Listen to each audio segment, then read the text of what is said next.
그 국가 부채, 그러니까 나라 빚을 얘기할 때는 우리가 그 사회 고령화하고 이게 밀접한 관계가 있습니다. 왜냐하면 빚이라는 것은 이 빚을 갚아야 되는 주체가 있잖아요. 이 빚을 누가 갚는 거냐면은 생산 활동에 참여하는 그런 인구가 많아야 되는데, 그러니까 이제 생산 활동 인구라고 하면 우리가 15세에서 64세 얘기하는 거죠.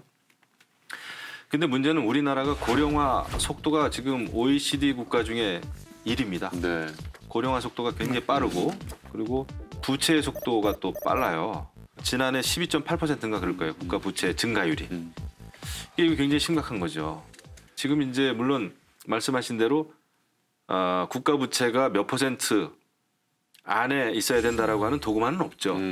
뭐 경제라는 게 그렇지 않습니까? 그 임계점을 알아내기가 어렵죠. 네네. 하지만 그럼에도 불구하고 우리는 고령화 사회에 좀 위험이 있기 때문에 지금도 바로 오늘 태어나는 애도 지금 1,409만 원인가의 빚을 안고 지금 태어나는 겁니다. 이런 상황에서 이 부채 증가율이 너무 빠르기 때문에 이것은 다른 나라하고는 비교할 수가 없다. 네. 근데 이제 다른 측면에서 좀 볼 필요가 있어요. 네네. 지금 고령화나 인구 감소를 얘기하셨어요.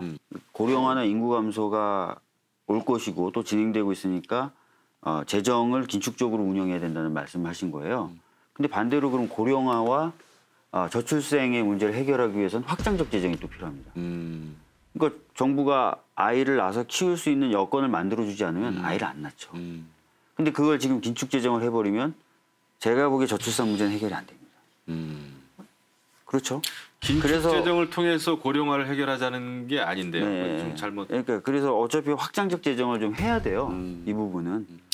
확장적 재정을 하되 안 할 수는 없어요. 그리고 이제 선진국은 하나같이 고령화에 따라서 확장 정책을 썼고 맞습니다. 복지 지출이 당연히 늘어나죠. 맞습니다. 그렇기 때문에 나라 빚이 따라서 늘어나는 건데 우리는 고령화 속도가 선진국보다도 빠르니 나라 빚, 국가 부채 증가 속도를 조절해야 된다는 겁니다. 그렇지 않으면 정말 걷잡을 수 없을 정도로 나라 빚이 더 커지는 거예요.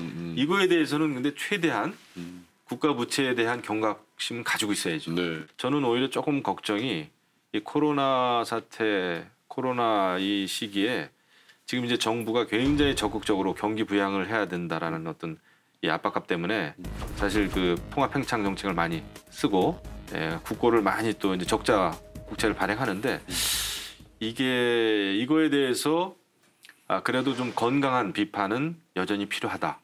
이런 생각이 듭니다. 지금 보면은요, 어떻게 보면 정부는 좀 신이 났는데 기업은 완전히 지금 축 처져 있어요. 근데 이게 결국 경기를 근데 살려내는 거는 결국은 기업이에요. 일자리 만드는 것도 기업이고. 그래서 기업들이 살아날 수 있는 방안을 잘 찾도록 하는 그런 노력이 필요하지 않나. 네.